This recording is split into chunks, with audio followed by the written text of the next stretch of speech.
So here's the deal. When I originally set out to make the video, it was going to be a fun family little vacation, getaway, weekend thing, trip, whatever.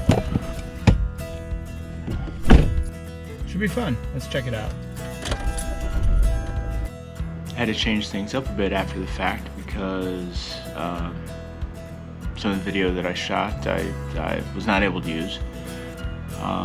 So I had to re-edit a lot of things. So for now, I think for the rest of this video, this is going to be more of a focus on a couple of pieces of camera equipment I used, mainly the GoPro Hero 9 Max Lens mod and a component system for GoPros called snapmount.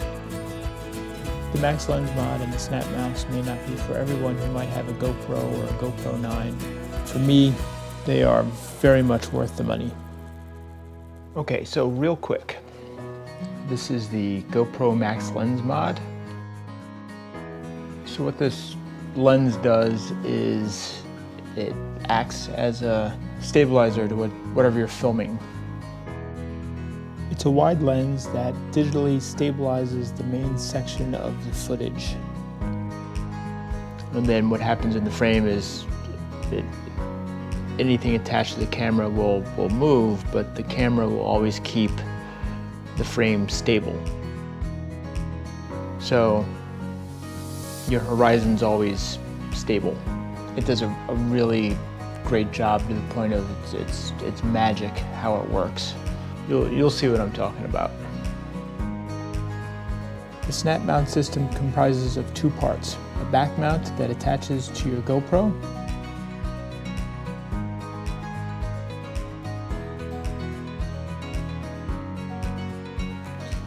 it connects to a mounting plate with very strong magnets.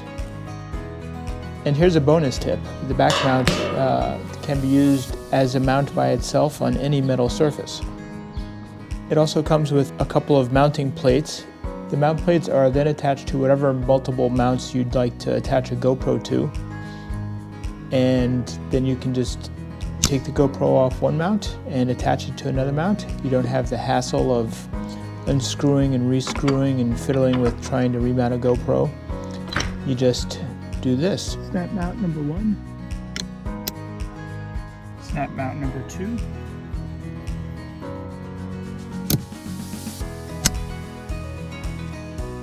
Snap mount. One of the other mounts that come with snap mount is this necklace thing right here.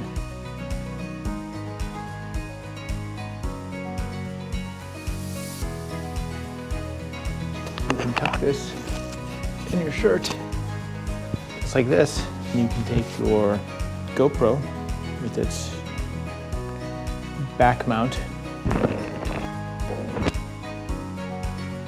Boom. There you go. Pretty inconspicuous.